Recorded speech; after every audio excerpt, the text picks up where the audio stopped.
Hello everyone, how are you. I hope कि आप सभी बहुत अच्छे होंगे। तो आज हम लोग बात करते हैं एक नए लेक्चर की, और इसमें हम लोग बात करने वाले हैं नंबर ऑफ दोषास। लास्ट लेक्चर में हमने बात किया था कि दोष क्या होते हैं, अलग अलग आचार्यों ने दोष की डेफिनेशन क्या दी है। जिसने भी वो लेक्चर नहीं देखा है तो नीचे डिस्क्रिप्शन में लिंक दे दूंगा, तो प्रीवियस लेक्चर देख लें। अभी नया चैप्टर शुरू हुआ है, कुछ बहुत ज़्यादा ऐसा नहीं है कि छूट गया है। और अगर स्टार्टिंग से आपने बेसिक प्रिंसिपल ऑफ आयुर्वेदा नहीं देखा है तो उसका भी मैं नीचे लिंक दे दूंगा डिस्क्रिप्शन में, तो वो भी देख लेना, वो ज़्यादा इंपॉर्टेंट है। तो चलो आज का लेक्चर स्टार्ट करते हैं। आई होप सो कि आप लोग अच्छे होंगे, प्रकृति परीक्षण वगैरह सब सही चल रहा होगा, दिन भर उसी में लगे रहते हैं। OTP भेज दो, है ना, QR भेज दो। खैर, coming to the topic, number of doshas. श्लोक से हमेशा शुरुआत होती है, क्योंकि उस श्लोक का ही मतलब आपको समझना है। सारी चीजें श्लोक में ही लिखी हुई हैं। चलो समझते हैं क्या है। वायु पित्तम कफश्च ओक्ता शारीरो दोष संग्रह मनसः पुनरुदिष्टो रजश्च तम एव च। अब रेफरेंस क्या है? चरक सूत्र स्थान, फर्स्ट चैप्टर 57 नंबर श्लोक। ये कह रहा है कि वायु पित्तम कफश्च ओक्ता शारीरो दोष संग्रह। श्लोक से समझने की कोशिश करो तो एक्सप्लेनेशन की जरूरत नहीं पड़ेगी। हालांकि कुछ बच्चे इंग्लिश मीडियम से हैं, उन्हें थोड़ा सा संस्कृत समझने में भी टाइम लगेगा। तो चलो एक्सप्लेनेशन देखते हैं। धीरे धीरे जब आप मेरे साथ जुड़े रहेंगे तो आपको श्लोक से ही मतलब समझ में आने लग जाएगा कि कह रहा है वायु, पित्त और कफ। अभी हमने लास्ट में दोष की बात करी थी, 3 दोष मैंने आपको बताए थे। अब वायु वात को रिप्रेजेंट करता है, तो यहां पर वही चीज है। आप चाहे तो वात, पित्त और कफ कह लें या वायु, पित्त और कफ कह लें। ये कह रहा है कि शारीरो दोष संग्रह। अगर हम शारीरिक दोष की बात करें तो कौन कौन से हैं? वात, पित्त और कफ। ठीक है। फिर मनसः पुनरुदिष्टो रजश्च तम एव च। अगर मन के दोषों की बात करें तो कौन कौन से हैं? रज और तम। ठीक है। अब इसी को एक्सप्लेनेशन में दे दिया है कि शारीर दोष संग्रह आर वात, पित्त एंड कफ। अगर शारीरिक दोष की बात करें तो वात, पित्त और कफ। हालांकि ये बेसिक प्रिंसिपल ऑफ आयुर्वेदा में ऑलरेडी मैं ये चीज पढ़ा ही चुका हूं प्रीवियस लेक्चर्स में। फिर मानस दोष की अगर बात करें या मानसिक दोष की बात करें तो यहां पर होता है रज और तम। ठीक है। बहुत इंपॉर्टेंट क्वेश्चन है, आता भी है, आपके क्वेश्चन में भी आएगा या मल्टीपल चॉइस में भी आ सकता है कि दोष कितने प्रकार के होते हैं। आप सीधे से वात, पित्त, कफ मत लिख देना। ठीक है। दोष 2 प्रकार के होते हैं, एक शारीरिक और एक मानसिक। शारीरिक अलग होते हैं, मानसिक अलग होते हैं, ये चीज याद रखना। नेक्स्ट है वायु पित्तम कफश्च एति त्रयो दोषा समासता। फिर ये रेफरेंस है, ये रेफरेंस पढ़ने की आदत डाल लो। अभी मैं बार बार बताता जा रहा हूं, लेकिन धीरे धीरे आपको आदत पड़ जानी चाहिए। अभी मैं इसलिए बता रहा हूं क्योंकि आपको पता नहीं होगा आ क्या है, हा क्या है, ये सु क्या है। तो इसीलिए मैं बता रहा हूं कि अष्टांग हृदय सूत्र स्थान पहला चैप्टर श्लोक नंबर 6, या फिर अष्टांग संग्रह सूत्र स्थान फर्स्ट चैप्टर श्लोक नंबर 10। ठीक है। ये रेफरेंस पढ़ने की आदत डाल लो। क्या कह रहा है कि एज पर द वृद्ध वाग्भट या लघु वाग्भट, ये आचार्य हैं, वृद्ध वाग्भट और लघु वाग्भट के अनुसार अगर देखा जाए तो नंबर ऑफ शारीरिक दोष आर 3 उन्होंने शारीरिक दोष बताए हैं, वात, पित्त और कफ। And in this verse by the word समासता ही मीन मानस दोष बाय द अर्थ प्राप्ति प्रमाण, that is means of knowledge. उन्होंने क्या बोला है मानसिक दोष के बारे में कि अर्थ प्राप्ति प्रमाण के हिसाब से, नॉलेज के हिसाब से उन्होंने मानस दोष को बताया है। उन्होंने ये नहीं बोला है कि रज और तम ही मानस दोष होते हैं। ठीक है। लेकिन उन्होंने शारीरिक दोष 3 ही बताए हैं, जो कि आप ऑलरेडी ऊपर पढ़ रहे हैं। ठीक है।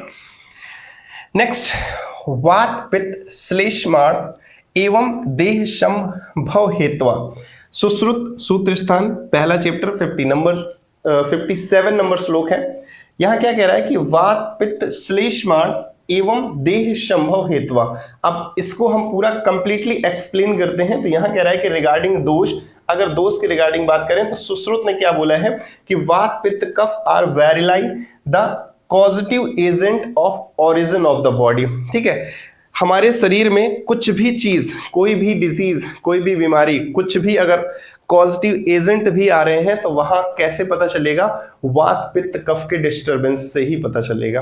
ठीक है। अब इसको पूरा हम लोग समझते हैं। और कि अगर आगे बात करें तो श्लोक तो यही था, अब अगर हम बात करें तो this body is supported by them in their normal state, यानी कि वात पित्त कफ के द्वारा ही बॉडी सपोर्ट की जाती है जब बॉडी नॉर्मल स्टेट में होती है, and are located downward in middle and upward. अब ये वात पित्त कफ कहाँ कहाँ होते हैं ये अभी मैं इमेज दिखा दूंगा आपको। तो डाउनवर्ड, मिडिल एंड अपवर्ड, ठीक है। हम लोग पढ़ते तो हैं वात पित्त कफ, लेकिन कफ पित्त और वात, ठीक है, ये इस तरह से कुछ होते हैं। तो डाउनवर्ड, मिडिल और अपवर्ड, अभी एक इमेज आपको दिखाई जाएगी, उस इमेज में देखिएगा तो आपको समझ में आ जाएगा कहाँ वात का डोमिनेंस होता है, कहाँ पित्त का और कहाँ कफ का। Like a house with 3 pillars, ठीक है, कोई एक ऐसा घर जिसके 3 पिलर हों, दैट्स वाई सम से त्रिशूण, ठीक है, कुछ लोग इसे इसीलिए त्रिशूण भी कहते हैं, या त्रिशूल कह लो या त्रिशूल कह लो, जो भी कहना है, ठीक है। क्यों? क्योंकि 3 पिलर हैं विच स्टैंड ऑन द 3 पिलर, जो 3 पिलर से खड़ा हो दैट इज कॉल्ड त्रिशूल, ठीक है। ऐसे ही वात पित्त कफ एक तरह से त्रिशूल कहा गए हैं क्योंकि ये हमारे बॉडी के एक तरह से पिलर्स हैं। अगर इसमें से कोई भी ऊपर नीचे हुआ तो हमारा बॉडी जो है वो नॉर्मल स्टेट में नहीं रहेगा। The same when vitiated are cause of dissolution, thus the body always in origin, existence and dissolution, ठीक है। 3 बॉडी के भी अपने स्टेट होते हैं, is associated with these 3 along with रक्त या ब्लड as 4th one, ठीक है। बॉडी में ओरिजिन हो, एग्जिस्टेंस हो या डिसोल्यूशन हो, ये तीनों ही किस पे डिपेंड करते हैं? वात पित्त और कफ पे डिपेंड करते हैं। लेकिन इसके साथ एक और चीज होता है दैट इज ब्लड। ब्लड का भी बहुत महत्व होता है, ठीक है। जब भी आप डॉक्टर को दिखाने जाते हैं तो सबसे पहले डॉक्टर क्या करता है? ब्लड की जांच करता है, ठीक है। तो ये ब्लड भी बहुत इंपॉर्टेंट है एज अ 4th वन।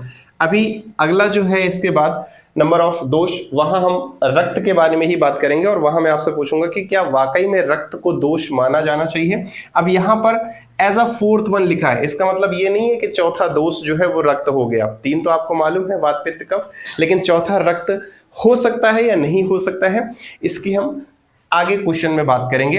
अब आचार्य चक्रपाणी ने क्या बोला है कि Acharya Chakrapani said that by permutation and combination the 3 doshas and 7 dhatus may form innumerable entities। उन्होंने बोला है कि परम्यूटेशन और कॉम्बिनेशन से अगर देखा जाए तो ये 3 दोष हो गए और 7 धातुएं हो गई, ठीक है। अब ये 7 धातुएं कौन कौन सी हैं ये आप नीचे कमेंट में बताएं।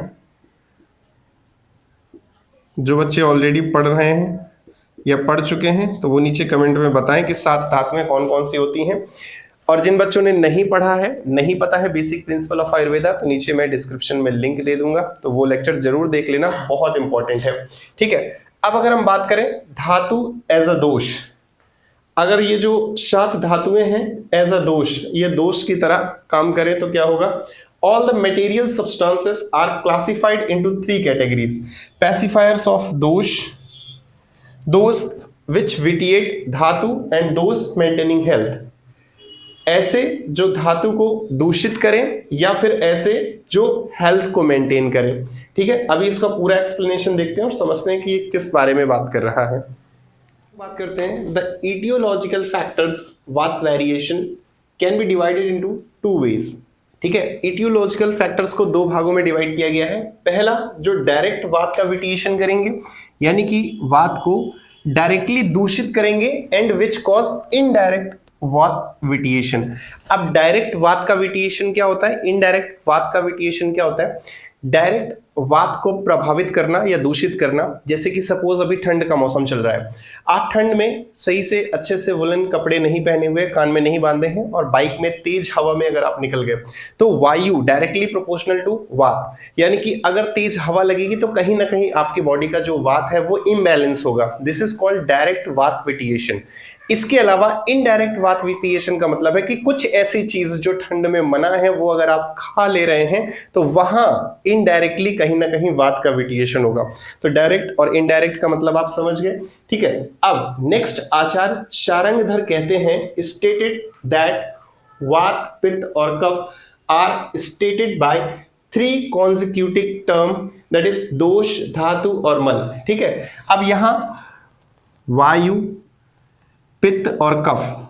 ठीक है, इन 3 टर्म को बेसिकली जो ज्यादातर जाना जाएगा आयुर्वेदा में वो जाना जाएगा दोष, धातु और मल से। ठीक है, अब ऐसा नहीं है कि दोष, धातु, मल ही वात, पित्त, कफ है, ऐसा नहीं है। ये जो दोष हैं वो अलग है, धातु है वो अलग है और मल है वो अलग है। लेकिन 3 कॉन्सिक्यूटिव टर्म्स जो आपको ज्यादातर सुनने मिलेंगे वो यही होंगे, दैट इज दोष, धातु और मल। ये 3 चीज अगर आपकी बॉडी में बैलेंस्ड है, इक्विलिब्रियम कंडीशन में, तो आप कभी बीमार नहीं पड़ेंगे।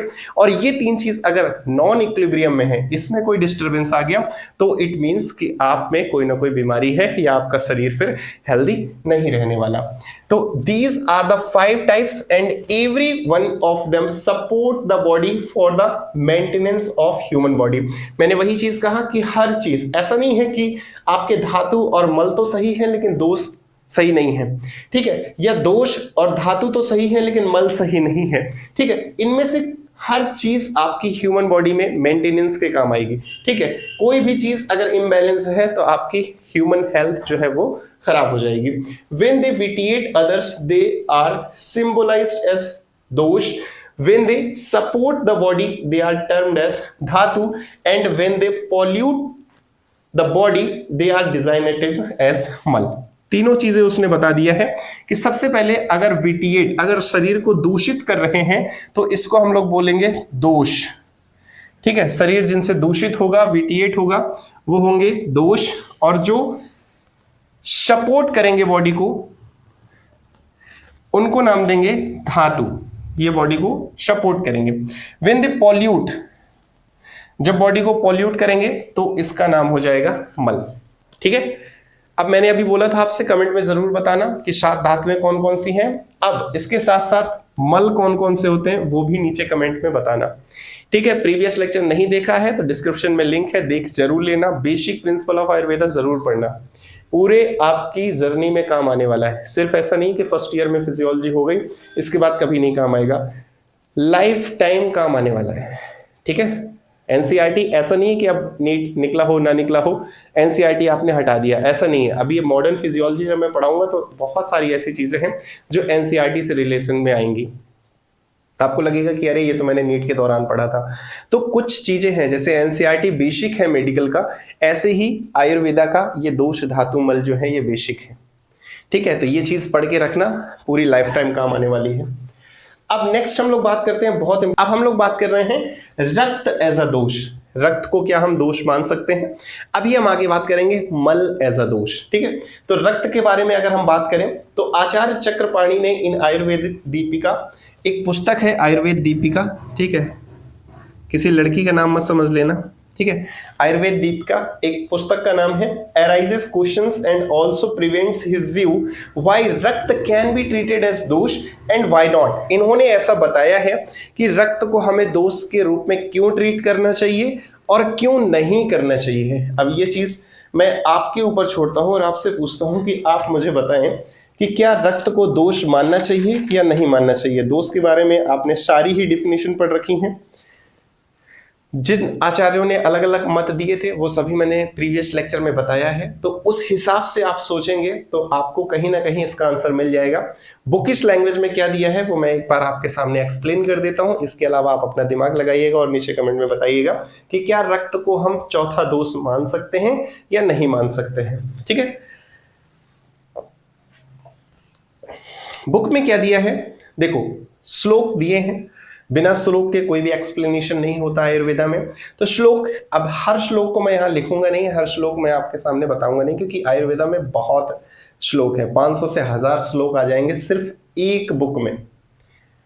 ऐसे हर श्लोक को याद करने लग जाओगे, हर श्लोक को पढ़ने लग जाओगे तो नहीं पढ़ पाओगे। तो कुछ इंपॉर्टेंट जो है सिर्फ उन्हीं को दिमाग में रखो, बाकी एक्सप्लेनेशन हर किसी का पता होना चाहिए।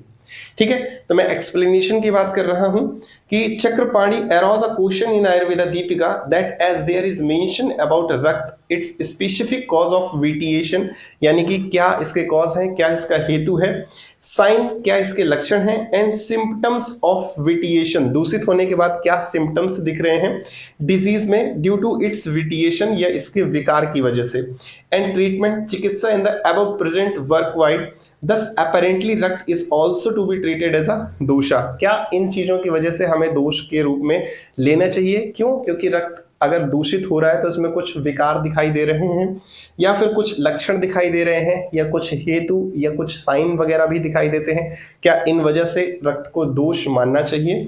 या फिर उन्होंने अगला बोला है कि रीजन क्या है कि why rakta has not been included in the classification of dosha is that it is not in itself an independent pathogenesis factor. It is so only when it is vitiated by Vat, Pitta and Kapha. Vat, Pitta, Kapha, unlike Rakt, constitute independent pathogenic factors. So Rakt is something that can be vitiated and not the one that can independently vitiate others. अब दोष के बारे में मैंने आपको समझाया था कि खुद भी दूषित हो जाएं और दूसरों को भी दूषित करें, इसे हम दोष कहते हैं। पढ़ा था हमने, बॉडी और माइंड दोनों को दूषित करें, यानी खुद भी दूषित हो जाएं और दूसरों को भी दूषित करें तो उसे दोष बोलते हैं। लेकिन रक्त में ऐसा नहीं देखने को मिल रहा। रक्त खुद तो दूषित हो सकता है, कोई पैथोजन आया, कोई बैक्टीरिया आया, वायरस आया, वो रक्त को तो इन्फेक्ट कर देगा, रक्त को तो दूषित कर देगा, लेकिन रक्त अपनी वजह से किसी दूसरे को दूषित नहीं करता। कोई पैथोजन आ गया है, वो डिस्टर्ब कर गया है, उसके बाद ब्लड पूरे बॉडी में ठीक है दूषित कर रहा है, लेकिन वैसे अपने आप नहीं करेगा। ठीक है, तो ये पहला एक रीजन इन्होंने बोला है कि रक्त को हम दोष नहीं मान सकते। Even in Sushruta the description of rakta as a dosha is to be taken only in a secondary sense. Rakta as a dosha is mentioned there only because it plays a very important role in pathogenesis of abscess, ulcer etcetera. But in some other context even the Sushruta accept only 3 दोष, वात, pitta and कफ। सुश्रुत ने सिर्फ 3 ही दोष माने हैं, वात, पित्त और कफ। Had रक्त been also a दोष, it would have also been responsible for the प्रकृति या constitutional variation, but this is not so. Therefore there are only 3 दोषास। इसलिए आचार्य सुश्रुत ने बोला है कि सिर्फ 3 ही दोष हो सकते हैं, रक्त चौथा दोष नहीं हो सकता। आई होप सो कि समझ में आ गया है। नहीं आया है तो वीडियो को थोड़ा सा बैक करके फिर से जो मैंने पढ़ा है वो समझिएगा, नहीं तो मैं नीचे टेलीग्राम का लिंक दे रखा है, वहां पे ये पीडीएफ डाल दूंगा।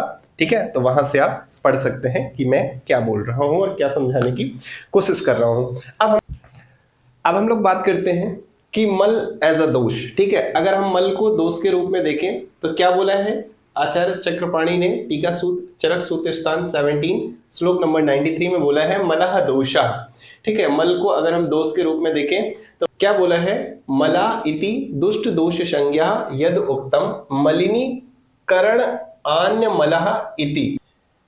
चक्रपाणी टीकाकार चरक सूत्र स्थान 24 और श्लोक नंबर 25। ठीक है, क्या है इसका एक्सप्लेनेशन देखते हैं।